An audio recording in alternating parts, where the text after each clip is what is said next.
Assalamualaikum warahmatullahi wabarakatuh. Bismillahirrahmanirrahim. Alhamdulillahirabbil alamin. Wa bihi nasta'inu ala umuri dunya waddin. Allahumma shalli wa sallim wa barik ala sayyidina wa maulana Muhammad. Asyhadu an la ilaha illallah wa asyhadu anna Muhammadur Rasulullah. Amma ba'du.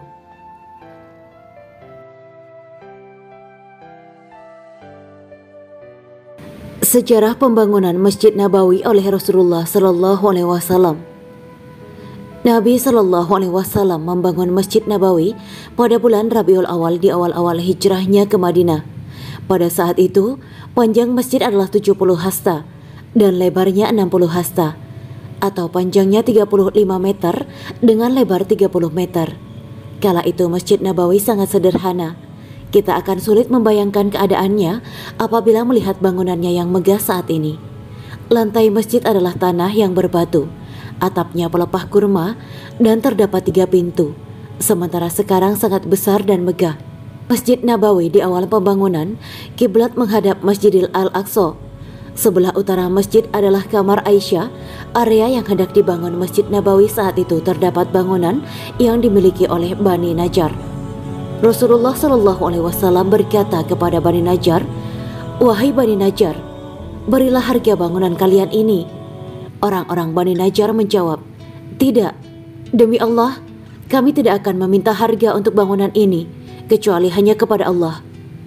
Bani Najjar dengan sukarela mewakafkan bangunan dan tanah mereka untuk pembangunan Masjid Nabawi, dan mereka berharap pahala dari sisi Allah atas amalan mereka tersebut. Anas bin Malik yang meriwayatkan hadis ini menuturkan, saat itu di area pembangunan terdapat kuburan orang-orang musyrik, puing-puing bangunan dan pohon kurma. Rasulullah Shallallahu Alaihi Wasallam memerintahkan untuk memindahkan mayat di makam tersebut, meratakan puing-puing dan menebang pohon kurma. Pada tahun 7 Hijriah, jumlah umat Islam semakin banyak dan masjid menjadi penuh. Nabi pun mengambil kebijakan memperluas Masjid Nabawi. Beliau tambahkan masing-masing 20 hasta untuk panjang dan lebar masjid. Utsman bin Affan adalah orang yang menanggung biaya atas pembebasan tanah untuk perluasan masjid saat itu. Peristiwa ini terjadi sepulangnya beliau dari Perang Khaybar. Masjid Nabawi adalah masjid yang dibangun dengan landasan ketakwaan. Di antara keutamaan masjid ini adalah dilipat gandakannya pahala solat di dalamnya. Rasulullah Shallallahu Alaihi Wasallam bersabda, "Solat di masjidku ini lebih utama dari 1000 kali solat di masjid selainnya, kecuali Masjid Al-Haram." Hadis riwayat Bukhari dan Muslim. Mimbar Nabi. Rasulullah Shallallahu Alaihi Wasallam bersabda, "Antara rumahku dan mimbarku ada taman dari taman-taman surga, dan mimbarku di atas telagaku." Hadis riwayat Al-Bukhari dan Muslim. Awalnya Nabi berkhutbah di atas potongan pohon kurma, kemudian para sahabat membuatkan beliau mimbar. Sejak saat itu beliau selalu berkhutbah di atas mimbar. Dari Jabir radhiyallahu anhu bahwa dulu Nabi Shallallahu Alaihi Wasallam saat khutbah Jumat berdiri di atas potongan pohon kurma. Lalu ada seorang perempuan atau laki-laki Ansyar mengatakan, "Wahai Rasulullah, bolehkah kami membuatkanmu mimbar?" Nabi menjawab, "Jika kalian mau, silahkan." Maka para sahabat membuatkan beliau mimbar. Pada Jumat berikutnya beliau pun naik ke atas mimbarnya. Terdengarlah suara tangisan merengek pohon kurma seperti tangisan anak kecil. Kemudian Nabi Shallallahu Alaihi Wasallam mendekapnya. Pohon itu terus merengek layaknya anak kecil. Rasulullah mengatakan, ia menangis karena kehilangan zikir-zikir yang dulunya disebut di atasnya. Hadis riwayat Bukhari. Di antara keagungan dan keutamaan mimbar ini, Rasulullah Shallallahu Alaihi Wasallam melarang seseorang bersumpah di dekatnya. Barang siapa bersumpah dekat mimbar tersebut, dia telah berdusta dan berdosa. Janganlah seorang budak laki-laki atau perempuan bersumpah di dekat mimbar tersebut. Bagi orang yang bersumpah, maka dia berdosa. Hadis riwayat Ibnu Majah, Ahmad dan Hakim. Raudah. Raudah adalah suatu tempat di Masjid Nabawi yang terletak antara mimbar beliau dengan kamar atau rumah beliau. Rasulullah menerangkan tentang keutamaan Raudah. Dari Abu Hurairah radhiyallahu anhu, Nabi Shallallahu Alaihi Wasallam bersabda, Antara rumahku dan mimbarku terdapat taman di antara taman-taman surga, dan mimbarku di atas telagaku. Hadis riwayat Bukhari. Jarak antara mimbar dan rumah Nabi adalah 53 hasta atau sekitar 26,5 meter. Sufah Masjid Nabawi.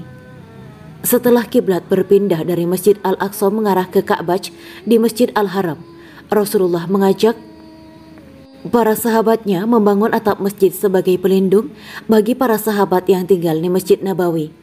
Mereka adalah orang-orang yang hijrah dari berbagai penjuru negeri menuju Madinah untuk memeluk Islam. Akan tetapi mereka tidak memiliki kerabat di Madinah untuk tinggal di sana dan belum memiliki kemampuan finansial untuk membangun rumah sendiri. Mereka ini dikenal dengan Ashabu Sufah, rumah Nabi. Rumah atau bilik Nabi yang berdekatan dengan Masjid Nabawi adalah kamar beliau bersama ibunda Aisyah radhiyallahu anha. Nabi Muhammad dimakamkan di sini karena beliau wafat di kamar Aisyah. Kemudian Abu Bakar radhiyallahu anhu dimakamkan pula di tempat yang sama pada tahun 13 Hijriah, lalu Umar bin Khattab pada tahun 24 Hijriah. Keadaan makam Nabi. Makam Nabi Shallallahu Alaihi Wasallam menghadap kiblat, kemudian di belakang beliau dikatakan di belakang karena menghadap kiblat. Terdapat makam Abu Bakar Asy-Siddiq dan posisi kepala Abu Bakar sejajar dengan bahu Nabi. Di belakang makam Abu Bakar terdapat makam Umar bin Khattab dengan posisi kepala Umar sejajar dengan bahu Abu Bakar. Di zaman Nabi, kamar beliau berdindingkan pelepah kurma yang dilapisi dengan bulu. Kemudian di zaman pemerintahan Umar bin Khattab, dinding kamar ini diperbaiki dengan bangunan permanen. Ketika Umar bin Abdul Aziz menjadi gubernur Madinah, ia kembali merenovasi kamar tersebut lebih baik dari sebelumnya. Setelah dinding tersebut roboh dan menyebabkan kaki Umar bin Khattab terlihat, kemungkinan roboh karena faktor alam sehingga tanah makam tergerus dan kaki Umar menjadi terlihat. Umar bin Abdul Aziz kembali membenahinya dengan bangunan batu hitam. Setelah itu diperbaiki lagi pada tahun 881 Hijriah. Subhanallah, kejadian ini menunjukkan kebenaran sabda Nabi bahwa jasad seorang yang mati syahid itu tidak hancur. Umar bin Khattab syahid terbunuh ketika menunaikan sholat subuh. Usaha pencurian jasad Nabi. Pertama, pencurian jasad Nabi di makamnya pertama kali dilakukan oleh seorang pimpinan dinasti Ubaidiyah, Al-Hakim bi Amrillah, wafat pada 411 Hijriah. Ia memerintahkan seorang yang bernama Abu Al-Futuh Hasan bin Ja'far. Al-Hakim memerintahkan Hasan bin Ja'far agar memindahkan jasad Nabi ke Mesir. Namun dalam perjalanan menuju Madinah, angin yang kencang membinasakan kelompok Abu Al-Futuh Hasan bin Ja'far. Kedua, gagal pada upaya pertamanya. Al-Hakim bi Amrillah belum bertaubat dari makar yang ia lakukan. Ia memerintahkan sejumlah orang untuk melakukan percobaan kedua. Al-Hakim bi Amrillah mengirim sekelompok orang penggali kubur menuju Madinah. Orang-orang ini diperintahkan untuk menetap beberapa saat di daerah dekat Masjid Nabawi. Beberapa saat mengamati keadaan, mereka mulai melaksanakan aksinya dengan cara membuat terowongan bawah tanah. Setelah dekat dengan makam, orang-orang menyadari adanya cahaya dari bawah tanah. Mereka pun berteriak, "Ada yang menggali makam Nabi kita!" Lalu orang-orang memerangi sekelompok penggali kubur ini dan gagallah upaya kedua dari Al-Hakim bi Amrillah. Kedua kisah ini selengkapnya bisa dirujuk ke buku Wafa al-Wafa 2/653 oleh As-Samhudi. Ketiga, upaya pencurian jasad Nabi kali ini dilakukan atas perintah Raja-Raja Nasrani Maroko pada tahun 557 Hijriah. Saat itu Nuruddin Az-Zanki adalah penguasa kaum muslimin di bawah Khalifah Abbasiyah. Dalam mimpinya Nuruddin Az-Zanki bertemu Nabi Shallallahu Alaihi Wasallam dan beliau mengatakan, "Selamatkan aku dari dua orang ini." Nabi menunjuk dua orang yang terlihat jelas wajah keduanya dalam mimpi tersebut. Nuruddin Az-Zanki langsung berangkat menuju Madinah bersama 20 orang rombongannya dan membawa harta yang banyak. Setibanya di Madinah, orang-orang pun mendatanginya. Setiap orang yang meminta kepadanya pasti akan dipenuhi kebutuhannya.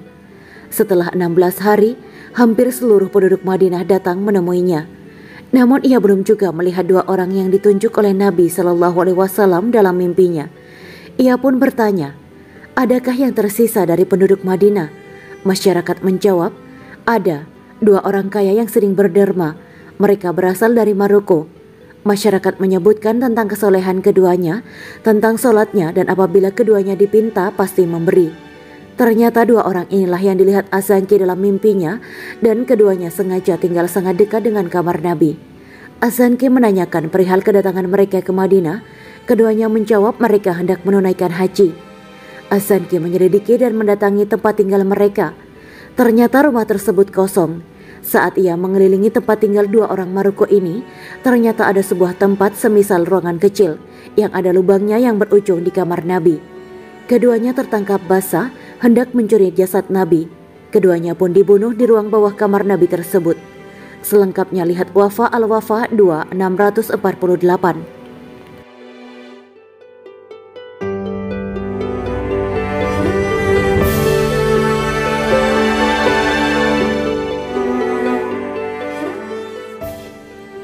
Demikianlah kisah Islami Bidadari Surga. Simak terus channel ini untuk kisah Islami menarik lainnya.